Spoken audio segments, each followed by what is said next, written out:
Hello, it's Sam from the Drivetrain.io here, and behind me is the Kia PV5 electric cargo van.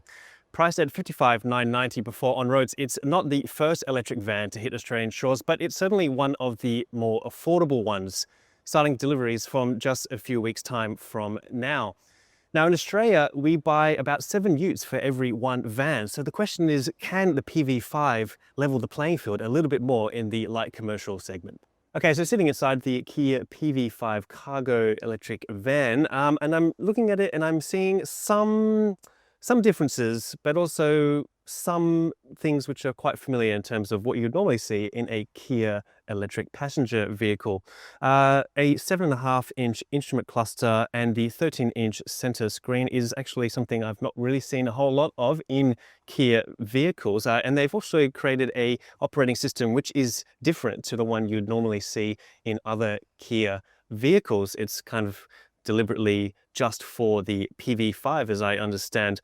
I think the most important thing inside a commercial or light commercial vehicle like a cargo van is the comfort of it. Now you've got 6-way adjustable lumbar support on the seats, which is important, and I'm actually feeling rather comfortable, especially someone that's 6'5", sitting in this vehicle, and I could see myself sitting in it for quite a few hours, which of course a lot of people would, driving this vehicle for work purposes. Headroom, of course, is pretty good, which is not a surprise considering the shape of the vehicle.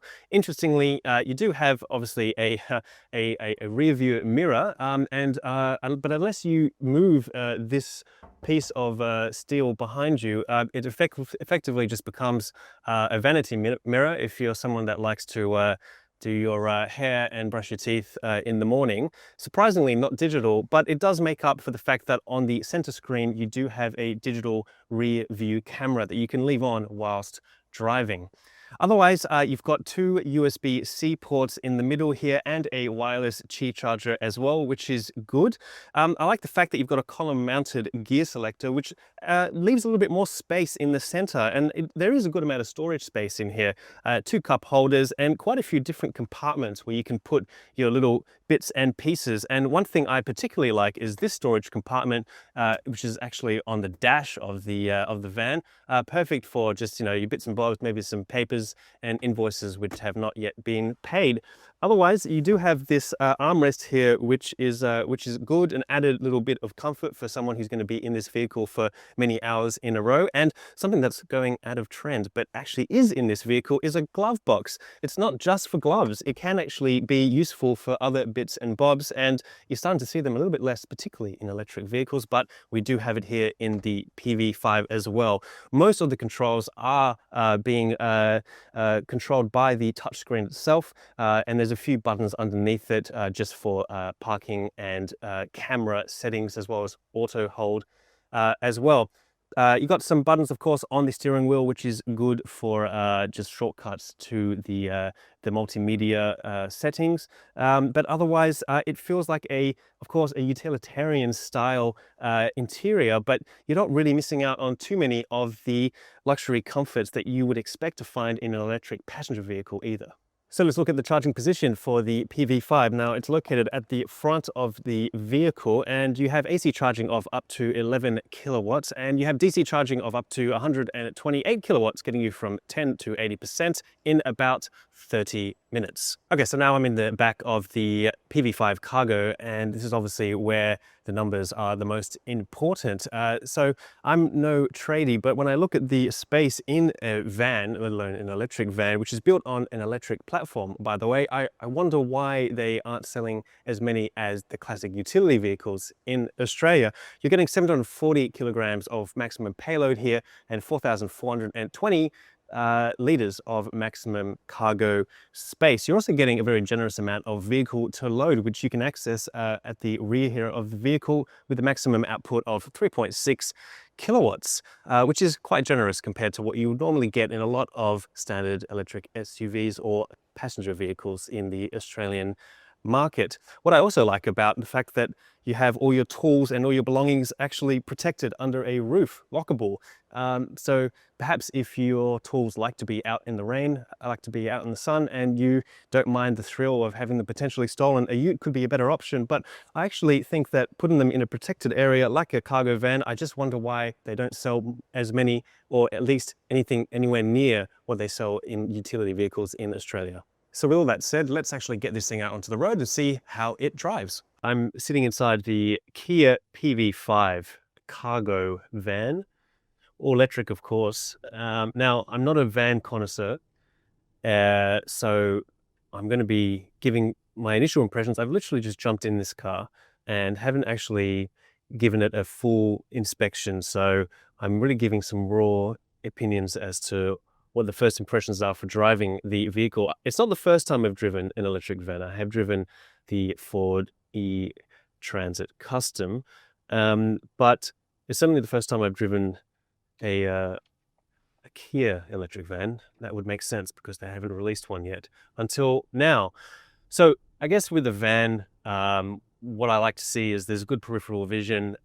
You've got quite an upright sort of ergonomic seat, which is actually good given the very large windscreen in front of you. I do like that there's two windows on either side as well, on the side of the front window, which gives that extra bit of peripheral vision. This has about 416 kilometers of range. No, that's not going to be a class-leading amount in terms of electric vehicles broadly, but I think for a van which is really geared towards last-mile deliveries, it's probably all you need, to be honest. You're not going to be taking this thing on long interstate journeys. And even if you were at 416 kilometers, I think that's fine. But I suspect this vehicle is going to be primarily used for city last-mile delivery journeys. One of the first things you notice about getting into an electric van, especially compared to its diesel counterpart, is the quietness, the lack of noise. Have you ever gotten a go-get before and driven one of those diesel Toyota vans?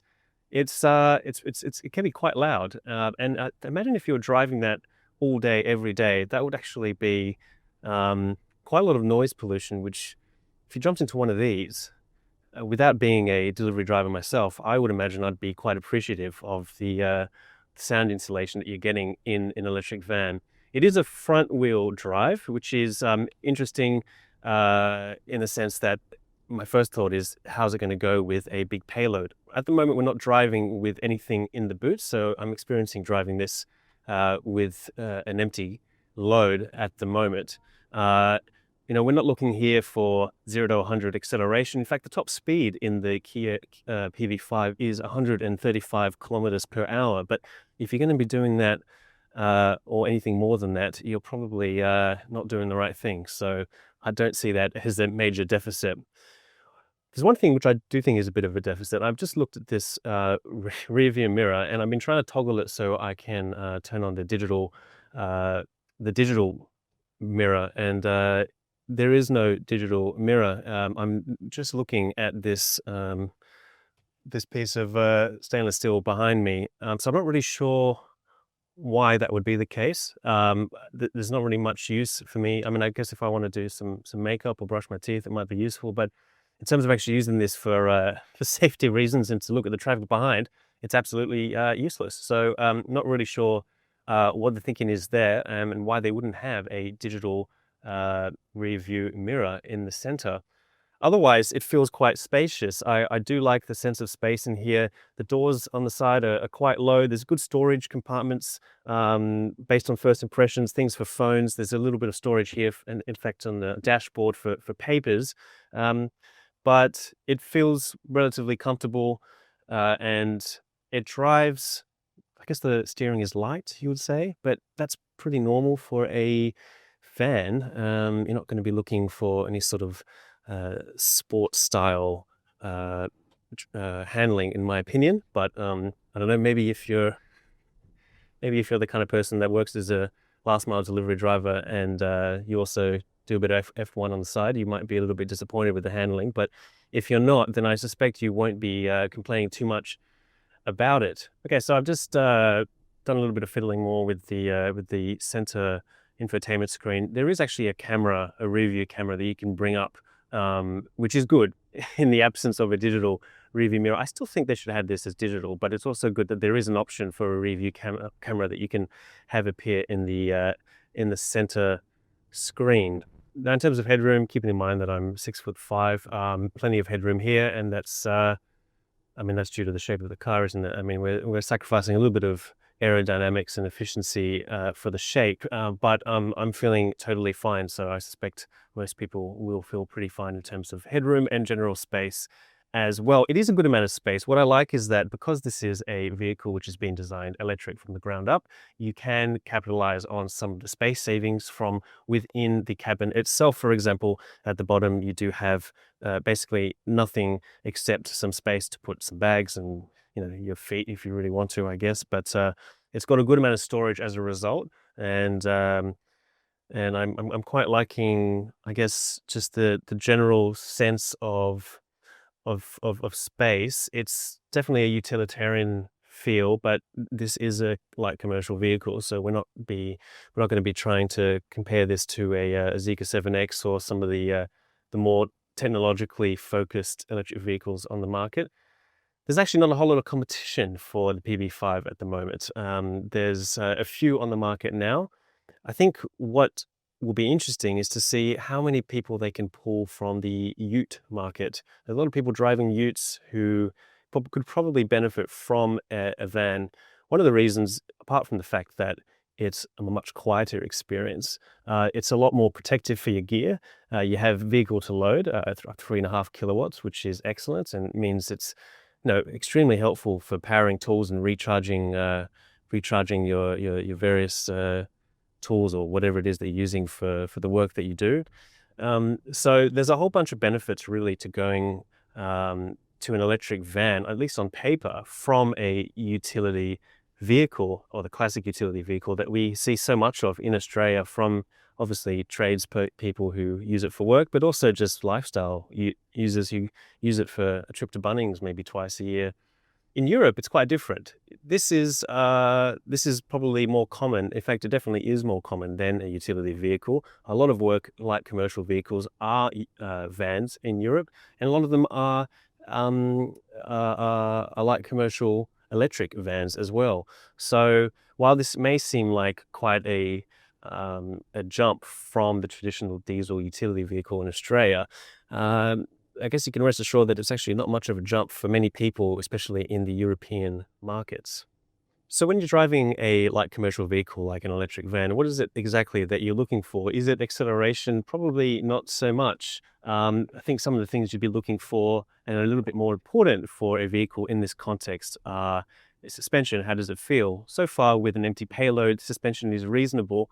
I'm not feeling a huge amount of the road. There is a little bit there, but nothing terribly bad for what it is, which is a van after all. Turning circles is something that you might look at as well. 11 meters, which is actually quite good for a van of this size. And then apart from that, it's probably cabin quietness and range. 416 kilometers of range, as I said, is, I think, more than enough for most use cases. And I think the quietness of the cabin is what you'd expect in an electric vehicle. And there's not a whole lot of competition to compare it to in terms of electric vans in Australia, but this one feels fine. I'm not hearing a lot of wind noise. I'm not hearing a particularly high amount of noise pollution from other cars on the road. So I'd feel quite relaxed actually driving this on a day-to-day basis. I think the question is going to be how many people are actually going to get the chance to sit in the vehicle like this and compare it to what they're already driving. I suspect if a lot of people driving vans or utes for work do sit in an electric van like the PV5, they might find themselves pleasantly surprised.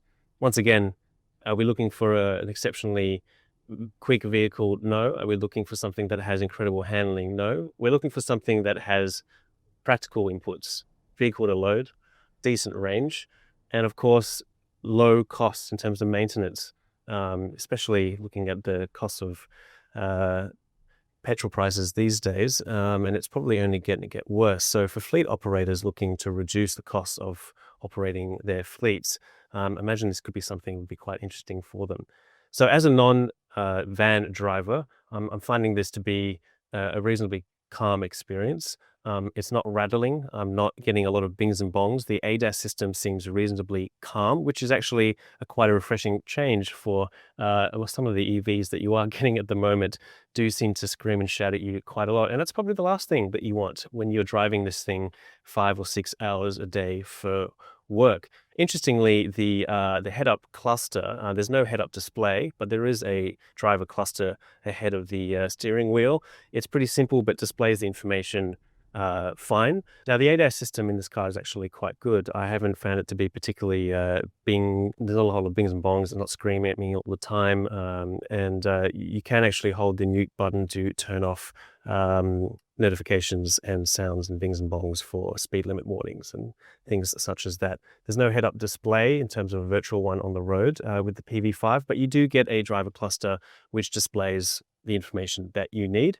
The center infotainment screen does have a different look to what you would traditionally see as part of the operating system for most Kias, at least in my experience. I haven't seen a Kia with this operating system before. I'll have to spend a little bit more time actually getting used to it, but at least it has a good amount of shortcuts in the middle, so you can access your different apps fairly easily. I do like that there are some buttons, of course, as well, but not a huge amount. You do have a parking button, parking assist button, and an auto hold button too. Otherwise, you've got your steering wheel buttons for your volume control and your media control, but no dials for the temperature, which is fine. It's fairly accessible by tapping the bottom of the center screen. Now, in terms of regenerative braking or regen braking, it's actually pretty good in the PV5. You've got iPedal mode with 3 levels within it, which you can toggle on or off using the pedal behind the steering wheel. The highest level of regen in iPedal mode is actually pretty good. So if you're someone that likes to drive with iPedal mode or one pedal driving, you'd probably be quite happy with the level of regen braking available in the PV5.